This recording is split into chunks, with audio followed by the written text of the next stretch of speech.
Filhas de Deus, capítulo 17. Casamento, lar e família. A medida do cristianismo é conferida pelo caráter da vida no lar. A graça de Cristo habilita quem a possui a tornar o lar um lugar feliz, cheio de paz e descanso. Casamento, o desígnio original de Deus. Deus celebrou o primeiro casamento. Assim, esta instituição tem como seu originador o Criador do universo. Venerado seja o matrimônio. Foi esta uma das primeiras dádivas de Deus ao homem e é uma das duas instituições que, depois da queda, Adão trouxe consigo, além das portas do paraíso. Quando os princípios divinos são reconhecidos e obedecidos nesta relação, o casamento é uma bênção, preserva a pureza e a felicidade do gênero humano, provê as necessidades sociais do homem, eleva a natureza física, intelectual e moral. Casamento, uma instituição sagrada. O casamento recebeu a bênção de Cristo e deve ser considerado uma instituição sagrada.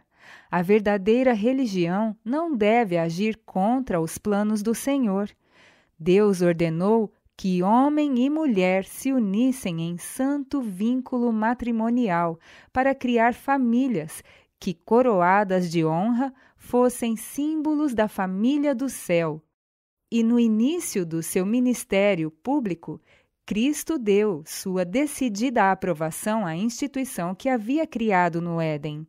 Assim declarou ele a todos que não recusará sua presença em ocasiões de matrimônio e que o casamento, quando unido à pureza e santidade, verdade e justiça, é uma das maiores bênçãos concedidas à família humana. Responsabilidades individuais. As duas pessoas que unem seus interesses para a vida irão ter características distintas e responsabilidades individuais. Cada um terá seu trabalho, mas a mulher não pode ser avaliada pela quantidade de trabalho que pode fazer, como se faz com os animais de carga. A esposa deve ser o encanto do círculo familiar, como esposa e companheira para um sábio marido. A cada passo deve ela interrogar-se: é esta a norma de uma verdadeira mulher? E como exercerei minha influência cristã no meu lar? O marido deve fazer com que a esposa saiba que ele aprecia seu trabalho. A esposa deve respeitar o marido. O marido deve amar sua esposa e mostrar cuidado por ela, e unindo-se nos votos matrimoniais como um só ser, sua crença em Cristo deve fazer que sejam um com Ele. Que pode agradar mais a Deus do que ver os que assumem a relação matrimonial buscarem juntos aprender de Jesus a tornarem-se mais e mais imbuídos do seu espírito? A esposa deve ser tratada com ternura. Sua família pode ser feliz. Sua esposa necessita de sua ajuda. Ela é como o ramo de uma videira. Deseja apoiar-se em sua força. Você pode ajudá-la e orientá-la. Não deve jamais censurá-la. Nunca a reprove se seus esforços não atingirem o que você espera. Pelo contrário, encoraje-a mediante palavras de ternura e amor. Você pode ajudar sua esposa a preservar sua dignidade e respeito próprio. Nunca elogie as ações de outras pessoas diante dela para que note suas deficiências. Você tem sido rude e insensível a esse respeito. Tem mostrado maior cortesia por seus empregados do que por ela, colocando-os acima dela em seu lar. A esposa deve ajudar o marido a conservar a dignidade. Foi-me mostrado também que muitas vezes há grande falta da parte da esposa. Ela não exerce grandes esforços para reger o próprio espírito e tornar o lar feliz. Há muitas vezes de sua parte irritação e desnecessárias queixas. O marido chega em casa do trabalho fatigado e perplexo e encontra um rosto carrancudo em lugar de palavras alegres e animadoras. Ele é apenas humano e seu afeto retrai-se da esposa. Perde o amor do lar, sua estrada fica obscurecida e destruído seu ânimo. Perde o respeito de si mesmo e aquela dignidade que Deus dele requer. Amor a Cristo, amor ao cônjuge. Nem o marido nem a esposa deve imergir sua individualidade na do outro. Cada qual tem uma relação pessoal para com Deus, e a ele cada um deve perguntar: que é direito? Que não é direito? Como posso cumprir melhor o propósito de minha vida? Que seu melhor afeto seja direcionado para aquele que deu a vida por você. Faça com que Cristo seja o primeiro, o último e o melhor em todas as coisas. Ao se aprofundar e fortalecer seu amor para com Ele, o amor recíproco será purificado e fortalecido. O Espírito manifestado por Cristo em relação a nós é o Espírito que marido e esposa devem manifestar entre si. Como também Cristo vos amou, andai em amor. Como, porém, a Igreja está sujeita a Cristo, assim também as mulheres sejam em tudo submissas a seus maridos. Maridos, amai vossas mulheres, como também Cristo amou a Igreja e a si mesmo se entregou por ela. Nem o marido nem a esposa devem tentar exercer controle arbitrário um sobre o outro. Não tentem impor um ao outro os seus desejos. Não é possível fazer isso e, ao mesmo tempo, reter o amor mútuo. Sejam bondosos, pacientes, longânimos, corteses e cheios de consideração mútua. Pela graça de Deus, vocês podem ter êxito em tornar feliz um ao outro, como prometeram no voto matrimonial. Cuidado na escolha do companheiro da vida. Casamento arruinado pode arruinar a utilidade. Caso aqueles que pensam em casar-se não queiram fazer amargas e infelizes reflexões depois do casamento, precisam torná-lo objeto de considerações sérias, atentas agora. Dado precipitadamente, esse passo é um dos meios mais eficazes para arruinar a utilidade de rapazes e moças. A vida se torna um fardo, uma maldição. Pessoa alguma pode, com mais eficácia, estragar a felicidade e a utilidade de uma mulher e tornar-lhe a vida um pesado fardo que seu marido. E ninguém pode fazer a 100ª parte para despedaçar as esperanças e aspirações de um homem, para lhe paralisar as energias e arruinar-lhe a influência e as perspectivas como sua própria esposa. É da hora de seu enlace matrimonial que muitos homens e mulheres datam seu êxito ou fracasso nesta vida e suas esperanças na existência futura. É ele digno? Antes de dar a mão em casamento, deveria toda mulher indagar se aquele com quem está para unir seu destino é digno. Qual é seu passado? É pura a sua vida? É o amor que ele exprime de caráter nobre e elevado ou é simples inclinação emotiva? Tem os traços de caráter que a tornarão feliz? Poderá ela encontrar verdadeira paz e alegria na afeição dele?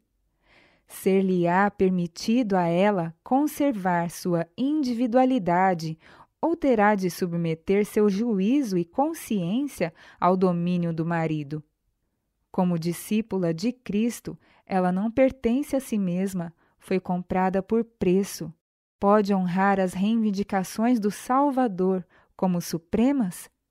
Serão conservados puros e santos o corpo e a mente, os pensamentos e propósitos? Essas perguntas têm influência vital sobre o bem-estar de toda mulher que se casa. A individualidade da esposa. A mulher que se submeter a ser sempre dirigida, mesmo nos menores assuntos da vida doméstica, que abrir mão da própria identidade, jamais será de grande utilidade ou bênção para o mundo, e não corresponderá ao propósito que Deus tem para a sua existência, sendo meramente uma máquina, é dirigida pela vontade e mente de outra pessoa. Deus deu a cada um, homem e mulher, uma identidade, uma individualidade, pois precisam agir por si mesmos no temor de Deus. Quando surgem problemas, Cristo nosso auxílio em tempo de dificuldade. A seguinte carta foi escrita para a senhora Philip Wessels, no dia 7 de março de 1897. Trechos dela aparecem no livro O Lar Adventista. Esperamos que esta carta traga ânimo para aqueles que enfrentam circunstâncias semelhantes. Querida irmã Wessels, escrevo-lhe algumas linhas hoje de manhã. Espero e oro para que não perca a fé ou desanime. Todos temos nossa individualidade, a qual não pode submergir-se em outra. Você tem uma vida a salvar ou perder. O Senhor lhe será socorro bem presente na tribulação. Ele gostaria de vê-la no seu posto do dever, confiando inteiramente nele, que nos amou e morreu por nós. Você tem agora dupla responsabilidade, visto que seu marido afastou-se de Jesus. Como mãe, seu trabalho é levar os filhos ao Mestre. Quando Cristo esteve na terra e as mães lhe levaram seus filhos, os discípulos estavam a ponto de mandá-las embora, mas Jesus repreendeu os discípulos, dizendo: Deixai vir a mim os pequeninos, e não os impeçais, porque dos tais é o reino de Deus. Sei que lhe deve ser demasiado penoso permanecer só no que respeita a cumprir a palavra. Mas quem sabe, ó esposa, se sua consistente vida de fé e obediência não irá trazer de volta à verdade seu marido? Sejam as queridas criancinhas levadas a Jesus. Em linguagem simples, fale a eles as palavras da verdade. Cante para eles cânticos atrativos, alegres, que revelem o amor de Cristo. Leva seus filhos a Jesus, pois Ele ama as criancinhas. Conserve a alegria. Não se esqueça de que você tem um Consolador, o Espírito Santo, que Cristo indicou. Nunca estará só. Se ouvir a voz que agora fala a você se responder, sem demora às batidas à porta de seu coração, dizendo: Entra, Senhor Jesus, para que eu ceie contigo e tu comigo. O hóspede celestial entrará. Quando este elemento, que é todo divino, habita em seu coração, há paz e descanso. É o reino do céu perto de você.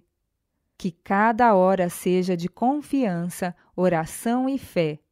Você pode esperar provações. Devemos todos ser purificados da escória e tornados brancos e testados. No tempo de aflição, leve todo o pensamento cativo a Jesus Cristo. Um inimigo após outro pode vir de maneiras inesperadas, mas rejeite as tentações do inimigo. Dessa maneira, prosseguimos de graça em graça, de força em força, obtendo uma vitória espiritual após outra. Apegue-se a Cristo e Ele lhe fará seu forte braço como apoio. Há uma coroa da vida para o vencedor. União íntima com Cristo significa cumprir as palavras de Cristo. Ele chama essa união de prolongamento do seu amor. Então o coração estará em harmonia com Deus. Confie nas promessas, cumprindo cada pequeno dever fielmente, como para Deus. Se guardardes os meus mandamentos, permanecereis no meu amor. Aqui há a submissão e dependência. Você possui um forte ajudador e, enquanto tiver plena confiança, estará segura. O broto sem seiva, enxertado na videira viva, participa da mesma nutrição da vinha e torna-se ramo.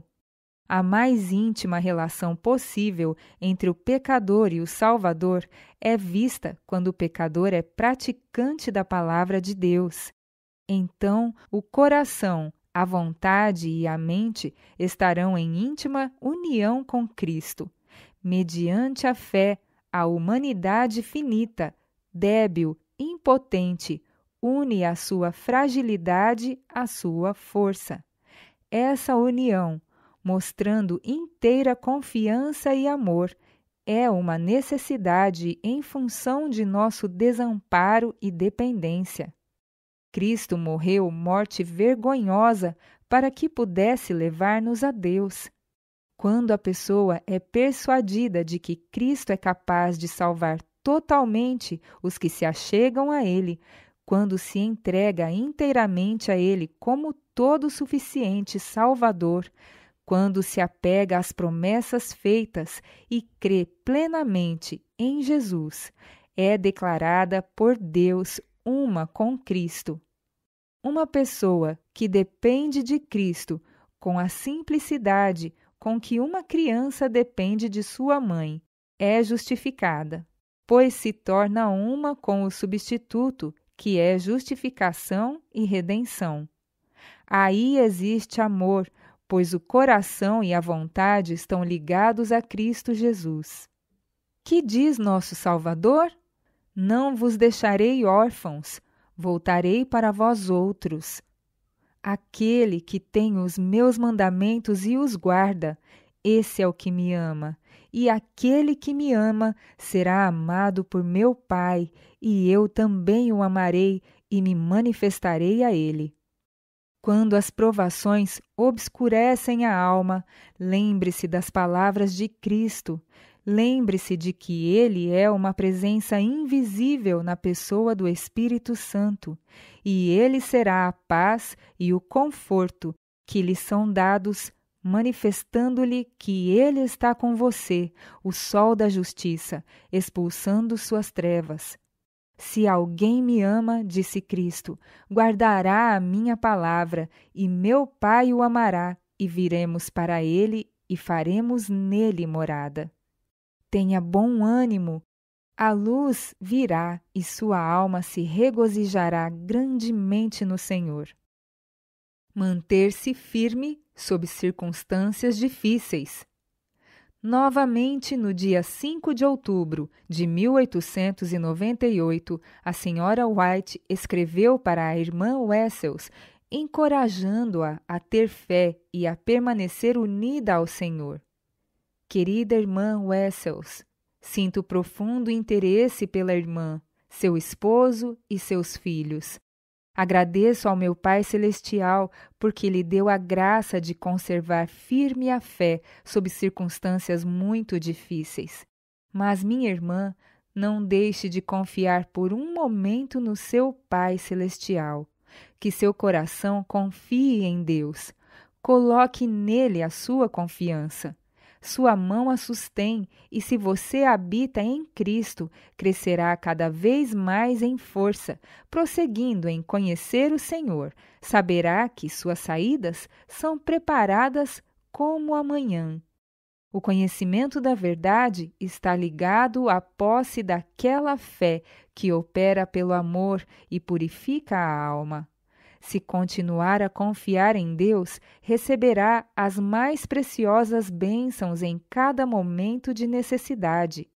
O Senhor vê, o Senhor sabe quanto você necessita de sua graça. Você pode depender dele. Sua mediação está assegurada na sua promessa, no seu compromisso eterno. Aos que me honram, diz ele, honrarei. O Senhor recompensará sua singela fé e confiança nele. Não precisa desconfiar da palavra de Deus em nenhum momento. Você já provou a promessa de Deus, sentiu sua mão a lhe sustentar. O Senhor ouvirá suas orações. Convidar o suavizante e subjugante Espírito de Deus para conciliar diferenças. Trecho de uma longa carta escrita para a Sra. Mary Nelson, no dia 19 de março de 1902. Ellen White procurou dar à família Nelson conselhos que a unissem novamente. Seus filhos precisam de um pai, você precisa de um esposo e seu esposo precisa de uma esposa. Você precisa do auxílio do seu esposo e ambos necessitam do auxílio do Salvador. Os dois devem cultivar a fé. Seus filhos necessitam de um pai que tome o jugo de Cristo, que submeta sua vontade à vontade de Deus para ser moldado e modelado pela mão divina. Meu irmão, minha irmã, por algum tempo vocês não têm vivido juntos. Não deviam ter seguido esse caminho, e não o teriam se tivessem ambos cultivado a paciência, a bondade, a tolerância que devem existir entre marido e mulher. Nenhum de nós devia impor a própria vontade e procurar executar as próprias ideias e planos, sejam quais forem as consequências. Nenhum dos dois devia estar determinado a fazer o que melhor lhe aprouver. Deixem que a suavizante, subjugante influência do Espírito de Deus opere em seu coração e os capacite para a obra de educar os filhos. Sua obra diante de Deus é formar e modelar-lhes o caráter. Para apoderar-se da força e do poder que só o Senhor pode dar, devem exercer fé. Apelem ao Pai Celestial, que os livre de render à tentação de falar de maneira dura, voluntariosa, impaciente um ao outro, o marido à esposa e esta ao marido. Ambos têm caráter imperfeito. Como não se colocaram sob o controle de Deus, sua conduta de um para com o outro não tem sido sábia. Suplico-lhes que se coloquem sob o controle de Deus. Quando tentados a falar de maneira provocante, procurem nada dizer. Serão tentados neste ponto, porque nunca venceram esse objetável traço de caráter. Mas todo mau hábito deve ser vencido. Façam completa entrega a Deus. Caiam sobre a rocha, Cristo Jesus. Como marido e mulher, disciplinem-se. Não deixem de ir a Cristo em busca de auxílio. Ele, de boa vontade, lhe suprirá com sua divina simpatia, sua livre graça. Aquele que por 30 anos foi um filho fiel, trabalhando no ofício de carpinteiro a fim de fazer sua parte em levar as responsabilidades da família, dará a seus seguidores forças para cumprirem sua parte em levar os fardos da vida doméstica. Minha irmã, Cristo lhes confiou a sagrada obra de ensinar aos filhos os seus mandamentos. Para ser habilitada para tal obra, você deve viver em obediência a todos os seus preceitos. Cultive vigilante cuidado de cada palavra e ação. Guarde com a máxima diligência as suas palavras.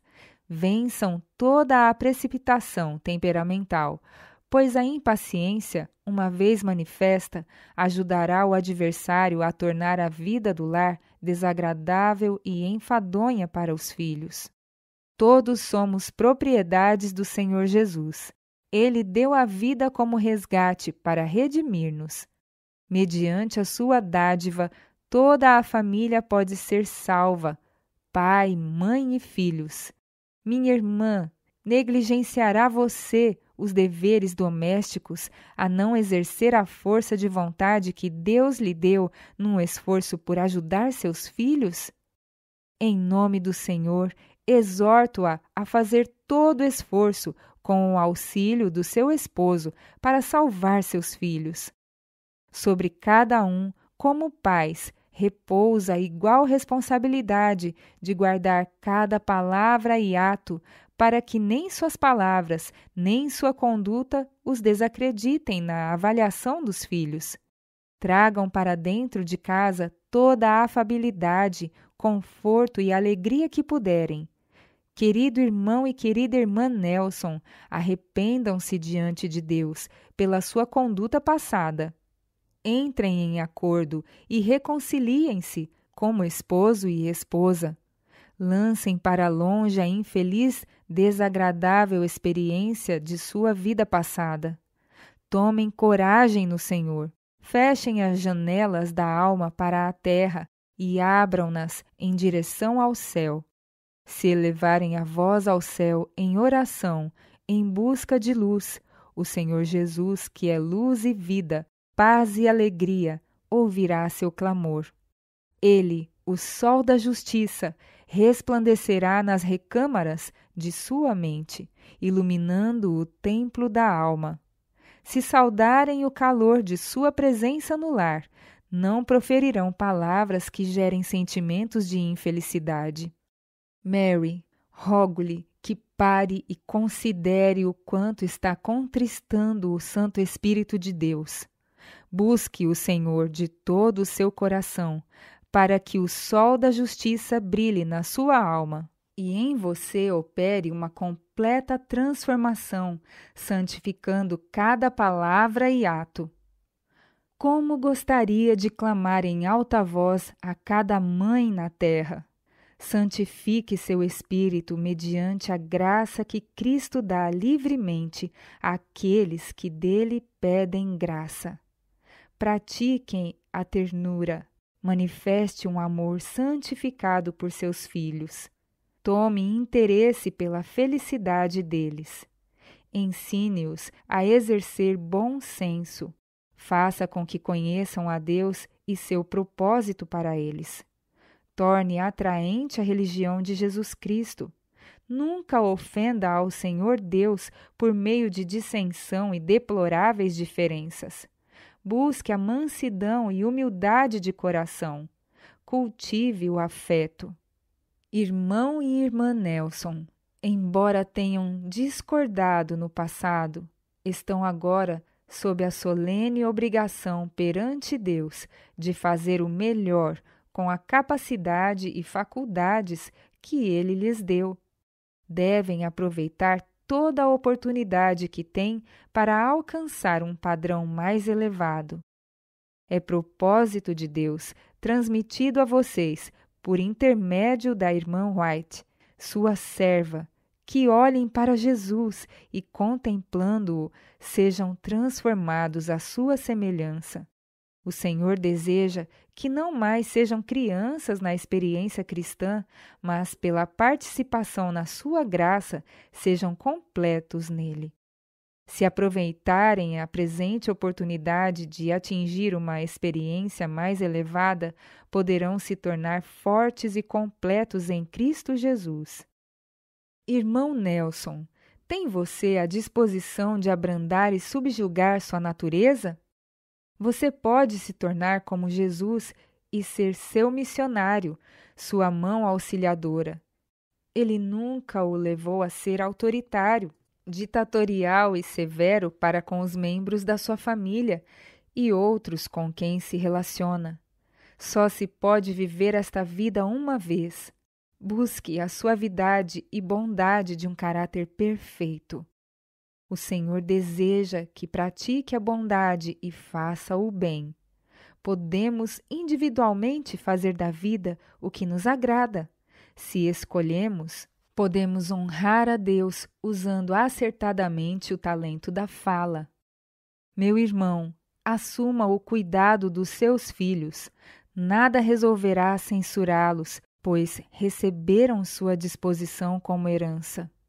Ao governá-los, seja firme, porém não arbitrário. Ao falar com eles, fale de modo a não criar um sentimento de obstinada resistência. Irmão e irmã Nelson, o exemplo que vocês têm dado aos filhos não tem sido aquele que seria se fossem convertidos. Se fossem transformados pela graça de Cristo, demonstrariam que venceram o egoísmo e o desejo de impor sua vontade, de consultar suas inclinações naturais e de fazer como lhes agrada. Agora é o tempo de mostrar que não vivem para agradar o eu. Tragam para o caráter a fragrância do caráter de Cristo. Coloquem de lado o espírito de repreensão, irritação e impaciência. Cultivem a pureza de linguagem. Orem e cantem para a glória de Deus. Permitam que a paz de Deus lhes governe o coração. Namoro e casamento, um passo sério. A sobrinha neta de Ellen White, Addie Walling, foi como filha para ela. Um primo distante de Addie, aparentemente, estava interessado em namorá-la. A senhora White esboçou as razões de sua falta de entusiasmo quanto a esse relacionamento. Depois de escrever a carta anterior, recebi a sua que me aliviou um pouco, mas ainda estou um tanto preocupada. Refiro-me a Reuben Tapley. Espero que não haja ligação entre ambos. Eu ficaria muito triste se você o tivesse decididamente encorajado de alguma forma. Gosto de Reuben. Considero-o um rapaz de coração honesto, mas não alguém a quem desejaria entregar você em casamento, por várias razões. Uma é, ele é tuberculoso, de uma família de tísicos, e sei muito bem o que é ter que batalhar contra essa terrível doença. Sepultamos Nathaniel e Annie White com tuberculose. Sepultamos Lumen Masten, chefe do escritório com tuberculose. Sepultamos Robert Harmon, meu irmão, com tuberculose. Sepultamos Sarah Belden, com tuberculose. No que diz respeito à saúde e felicidade, não sou a favor de que se una a alguém predisposto à tuberculose. A mãe dele escapou de morrer tuberculosa e morreu por causa de um inchaço escrofuloso no lado. Ela não tem saúde e está sujeita a morrer a qualquer momento. O pai da mãe dele, Samuel McCann, morreu de uma prolongada tuberculose e minha irmã, Harriet, sua esposa, foi contagiada por ele e seu sofrimento foi extremo. Ela morreu. Sarah, a filha mais velha, morreu de tuberculose. Melville, o filho mais velho depois dela, morreu de tuberculose. Lucy Ellen, a seguir, morreu tísica. Mary, a seguinte, morreu de tuberculose e apenas 2 dos filhos vivem hoje. É o pior tipo de tuberculose e sentimos profundamente a necessidade de cuidar dessa questão, de unir nossos interesses com aqueles cujo sangue está contaminado com essa terrível destruidora? Assim que olhei para Reuben, soube que ele estava marcado. Ele não viverá por longo tempo. Seu pescoço fino, sua cabeça grande contam a dolorosa história de que a vida dele é curta. Agora, Ed, há um lado ainda mais doloroso dessa questão. Embora tenham saúde frágil, somente um membro dessa grande família tinha inclinação religiosa. Essa foi Sarah. Lucy Ellen não fez preparativos para o céu antes de estar no leito de morte. Então, com seu último suspiro, clamou por Deus. Melissa é religiosa, recebeu toda a luz sobre o sábado, mas ainda não o guardou. Essa é a mãe de Reuben. Melville negligencia a religião tanto quanto Reuben, mas ele não se opôs a ela quando estava morrendo. Seu último suspiro foi uma oração agonizante. Assim também, May negligenciou entregar o coração a Deus até seus últimos e moribundos dias. Bem, isso é pior para mim do que a temível doença da tuberculose, mas eu não poderia consentir em que houvesse uma ligação entre você e Reuben. É justo e correto que desabafe francamente comigo sobre esse assunto de namoro e casamento, pois diz respeito à sua felicidade mais do que qualquer outro evento da sua vida, e aqui você precisa de conselho mais do que sobre qualquer outro ponto. Espero receber suas notícias com frequência. Famílias. Famílias na Terra, símbolos da família celestial. Se os corações se mantivessem ternos em nossas famílias, se houvesse nobre e generosa deferência para com os gostos e as opiniões uns dos outros, se a esposa buscasse oportunidades para expressar seu amor pelos atos e suas cortesias para com o marido, e o marido manifestasse a mesma consideração e bondoso respeito à esposa, os filhos participariam do mesmo espírito. A influência impregnaria o lar, e quanta aflição seria poupada nas famílias. Os homens não sairiam do lar para buscar felicidade, e as mulheres não definhariam por falta de amor, nem perderiam o ânimo e o respeito próprio, tornando-se inválidas por toda a vida. Só nos é concedido um período de vida, e com cuidado, esforço e domínio próprio, ela pode tornar-se suportável, agradável e mesmo feliz. A bondade torna o lar realmente aprazível. Falarem os pais bondosamente aos filhos e elogiá-los quando procuram fazer o que é direito pode encorajar-lhes os esforços e torná-los muito felizes, atraindo para o círculo da família um encanto que expulsará toda a sombra e chamará a alegre claridade. Mútua bondade e paciência farão do lar um paraíso e atrairão os anjos para o círculo da família. Mas eles fugirão da casa onde há palavras desagradáveis, rixas e atritos. A ausência de bondade, queixumes e ira expulsam Jesus do lar. Hospitalidade. Um apelo por mais hospitalidade no lar. Mesmo entre os que professam ser cristãos, a verdadeira hospitalidade é pouco exercida. Entre nosso próprio povo, a oportunidade de ser hospitaleiro não é considerada como deve ser, como um privilégio e uma bênção. Há positivamente muito pouca sociabilidade, muito pouca disposição de dar lugar para mais 2 ou 3 à nossa mesa de família, sem embaraço ou ostentação. Alguns alegam ser demasiado incômodo. Não o será se for dito. Não fizemos nenhum preparativo especial, mas seja bem-vindo para participar do que temos. Para o hóspede inesperado, um bom acolhimento é muito mais apreciado do que a mais elaborada refeição. Preparo para receber um hóspede inesperado.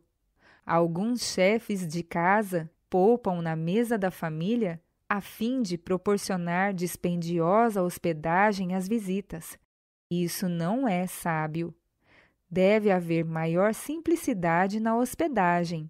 Dê-se primeiro atenção às necessidades da família. Uma economia destituída de sabedoria e os costumes artificiais impedem o exercício da hospitalidade onde é necessária e quando seria uma bênção. A quantidade regular de alimento deve ser de maneira que se possa receber de boa vontade o inesperado hóspede, sem sobrecarga para a dona de casa com preparativos extras.